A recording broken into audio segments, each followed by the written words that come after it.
வணக்கம். தமிழக வெற்றிக் கழகம் பெற்றிருக்கக்கூடிய வெற்றி செல்லுமா செல்லாதா? இது உயர் நீதிமன்றத்தினுடைய கைகளில் இருக்கிறது. எதற்காக சொல்கிறேன் என்றால், இன்றைக்கு பத்திரிகை படித்தவங்கெல்லாம் தெரிஞ்சிருக்க ஒரு செய்தி. வருகிற 29ஆம் தேதிக்குள் விஜய் மீதும் தமிழக வெற்றிக் கழகத்தின் மீதும் ஒரு பொதுநல வழக்கு பதிவு செய்யப்பட்டிருக்கிறது. அது தொடர்பாக பதிலளிக்க நீதிமன்றம் கெடு விதித்திருக்கிறது. அது என்ன வழக்கு? சுதந்திர இந்தியாவில் எத்தனையோ தேர்தல்களை நம்முடைய இந்திய நாடு சந்தித்திருக்கிறது. எந்த தேர்தலிலும் இல்லாத ஒரு சம்பவம் தமிழ்நாட்டு சட்டமன்ற தேர்தலில் நடந்தது. அதுவும் யார் செஞ்சிருக்கிறா? விஜய் தாவேகா செய்திருக்கிறது. என்ன செய்திருக்கிறது? அதாவது குழந்தைகளை பயன்படுத்தி வாக்கு சேகரித்திருக்கிறார்கள். குழந்தைகளிடம் செல்வாக்கு செலுத்தி தாங்கள் ஆட்சி அதிகாரத்திற்கு வருவதற்காக தவறான பல்வேறு வழிமுறைகளை பின்பற்றி இருக்கிறார்கள். அதனால் விஜயும் தாவேகாவும், ஏன் இதை வேடிக்கை பார்த்து கொண்டிருந்த தேர்தல் ஆணையமும் எங்களுக்கு பதில் சொல்ல வேண்டியிருக்கிறது என்று மதிப்புக்குரிய நீதிமன்றம் உத்தரவு பிறப்பித்திருக்கிறது. தமிழக வெற்றிக் கழகத்தினுடைய இந்த 106 இடங்கள் வெற்றி, இதற்கு பின்னால் பல காரணங்கள் இருக்குது. அதில் ஒரு காரணம் அப்படின்னா ஜெகதீசனுடைய ரூட் மாஃபியா. இந்த ரூட் மாஃபியா என்ன செய்தது அப்படின்னா, குழந்தைகளிடம் ஒரு மிகப்பெரிய அளவில் செல்வாக்கை செலுத்தி வாக்குகளை அறுவடை செய்வது, குழந்தைகளிடம் விஜயை கொண்டு சேர்ப்பது, விஜய் பேசுவதை கொண்டு சேர்ப்பது. இதன் மூலமாக வீட்டில் இருக்கக்கூடிய பெற்றோர்களிடம் இந்த குழந்தைகள் நச்சரிப்பதை தொடர்ந்து அந்த பேரண்ட்ஸ் எல்லாருமே விஜய்க்கு வாக்களிப்பு வைப்பது. இதுதான் இவர்களுடைய திட்டம். அதை கணக்கச்சிதமாக இந்த தேர்தலில் தாவேகாவும் விஜயும் ஜெகதீஷினுடைய ரூட் மாஃபியாவும் செய்திருக்கிறது என்பதுதான் இன்னைக்கு வந்திருக்கக்கூடிய செய்தி. அதை உறுதி செய்திருக்கிறது மதிப்புக்குரிய நீதிமன்றம். அப்போ இது தொடர்பாக நீ பதிலளிக்க வேண்டியிருக்கும் அப்படிங்கிறத 29ஆம் தேதி நீ பதில் சொல்ல வேண்டியிருக்கும்னு சொல்லியிருக்கு. இப்போ நீதிமன்றத்தில் இப்படி ஒரு வழக்கு இருக்கு. இது வந்திருக்கக்கூடிய அன்றைக்கு நீதிமன்றத்தில் தொடரப்பட்ட மற்றொரு வழக்கு, இதே மாதிரி தேர்தல் குறித்த மற்றொரு வழக்கும் தமிழ்நாட்டில் மிகப்பெரிய அளவில் கவனம் ஈர்த்திருக்கிறது. ஏன்னா இப்போ குழந்தைகளிடம் செல்வாக்கு செலுத்தி தேர்தல் நடத்தை விதிகளை மீறி விஜயும் தாவேகாவும் பெற்றிருக்கக்கூடிய வெற்றி அப்படிங்கிறது சந்தேகத்திற்குரியதாக இருக்கிறது என்பதுதான் இதனுடைய மிக முக்கியமான அம்சம். ஆனால் நீதிமன்றத்தில் கடந்த 2 சட்டமன்ற தேர்தல்களுக்கு முன்பு, அதாவது நமக்கு தெரியும், முன்னாள் சபாநாயகராக இருந்த அப்பாவு அவர் போட்டியிட்ட தொகுதியில் அவருடைய வெற்றி பறிக்கப்பட்ட நேரத்தில் அவர் நீதிமன்றத்திற்கு சொன்னார், தபால் வாக்குகளை திரும்ப எண்ண வேண்டும் என்பதுதான். தபால் வாக்குகள் எண்ணப்பட்டதில் பிரச்சனைகள் இருப்பதாக எண்ணுகிறேன், அதனால் திரும்ப அந்த தபால் வாக்குகளை எண்ண வேண்டும் என்பதற்காக அவர் நீதிமன்றத்திற்கு சென்றார். நீதிமன்றத்திற்கு சென்றது எப்படி? 2 சட்டமன்ற தேர்தலுக்கு முன்பு நடந்த தேர்தலில் தன்னுடைய வெற்றியில் இருக்கக்கூடிய, தன்னுடைய தோல்வியில் இருக்கக்கூடிய சந்தேகம் குறித்த ஒரு வழக்கு. இப்போ நேற்றைய தினம் இது தொடர்பான வழக்கை நீதிமன்றம் முடித்து வைப்பதாக சொல்லியிருக்கிறது. இப்போ எல்லாருக்குமே பெரிய அதிர்ச்சி இருக்குமா இருக்காதா? என்ன சொல்கிறாங்க நீதிமன்றம்? என்ன சொல்கிறாங்க அப்படின்னா, அதுதான் 2 சட்டமன்ற தேர்தல் நடந்து முடிஞ்சிருச்சே, இனி அதை பற்றி பேசி என்ன பயன் அப்படின்னு நீதிமன்றம் கேட்கிறது. நான் என்ன கேட்கிறேன்? பயன் இருக்கிறது இல்லை.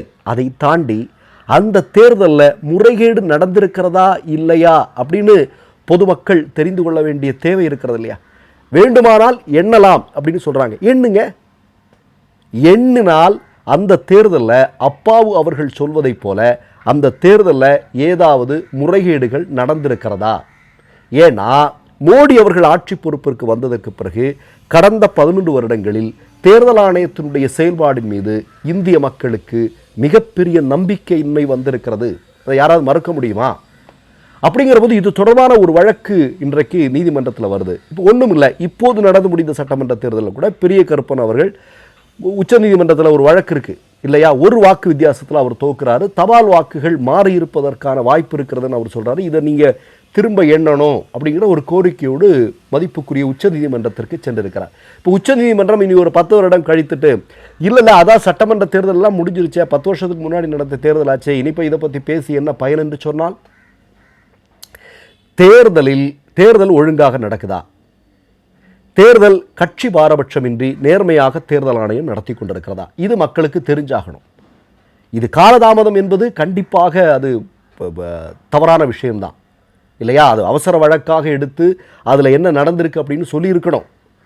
ஆனால் அது சொல்லலை. 10 வருஷம் தாண்டிடுச்சு. 10 வருஷம் தாண்டிட்டு இப்போ சொல்கிறாங்க இனிப்போ அது அந்த தீர்ப்பு கொண்டு வந்து ஏதாவது பயன் இருக்கா?